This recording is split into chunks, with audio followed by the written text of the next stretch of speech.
தந்தை மகன் உறவு எப்படி இருக்க வேண்டும் இன்றைய காலகட்டத்தில் என்பதை நம் ஆண்டவர் இயேசு கிறிஸ்து மிக அழகாக சொல்லுகிறார்.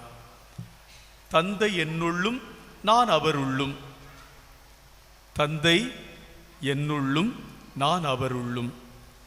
இன்னைக்கு நம்ம வீட்டில் அப்படி இருக்குதா? ஆமாம், கொஞ்சம் போராட்டம் தான். அப்பா ஒன்று சொல்லுவாங்க, பிள்ளை இன்னொன்று செய்துட்டு இருப்பான்.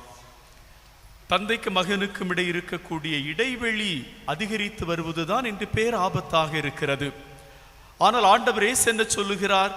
தந்தை என்னுள்ளும் நான் அவருள்ளும்.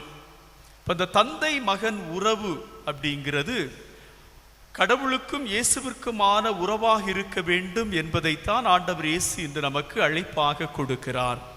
பிரியமானவர்களே, அதற்கு என்ன தேவை அப்படின்னு பார்க்கும்போது, முதலில் தந்தையும் மகனும் இணைந்து நிறைய நேரம் பேசணும், நேரம் செலவிட வேண்டும்.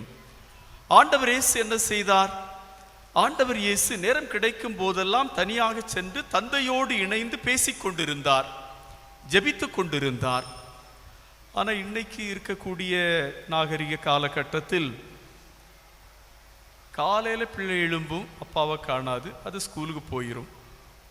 அது சாயந்தரம் வரும், ஹோம்ஒர்க்கு சாப்பாடு, அப்போ அப்பாவை காண முடியாது, அது தூங்கிரும், அது பிறகு அப்பா வருவார். அதுதான் இன்றைய காலகட்டமாக இருக்கிறது. தந்தையும் மகனும் ஒருவரோடு ஒருவர் இணைந்திருக்க வேண்டும் என்ற அழைப்பை கடவுள் விடுப்பதற்கு காரணமே, அந்த தந்தையின் உறவு அன்பு இல்லாமல் பிள்ளைகள் வழிதவறி செல்வதுதான் எச்சரிக்கையாக இருக்கிறது. ஆம், அன்பிற்கினிய சகோதர சகோதரிகளே, தாயெல்லாம் வீட்டில் இருக்கிறோம், உலக நடப்புகள் நமக்கு கொஞ்சம் தான் தெரியும். அப்பா தான் வெளியில் வேலைக்கு போகிறாங்க, நாட்டு நடப்புகள் எல்லாத்தையும் அறிந்து வருவார்கள்.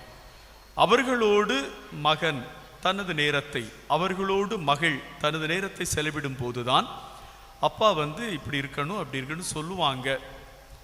அதை அறிந்து ஏற்றுக்கொண்டு வாழுகின்ற பிள்ளைகள் குடும்பத்திற்கு ஏற்ற பிள்ளைகளாகவும் சமுதாயத்திற்கு ஏற்ற பிள்ளைகளாகவும் இருப்பார்கள்.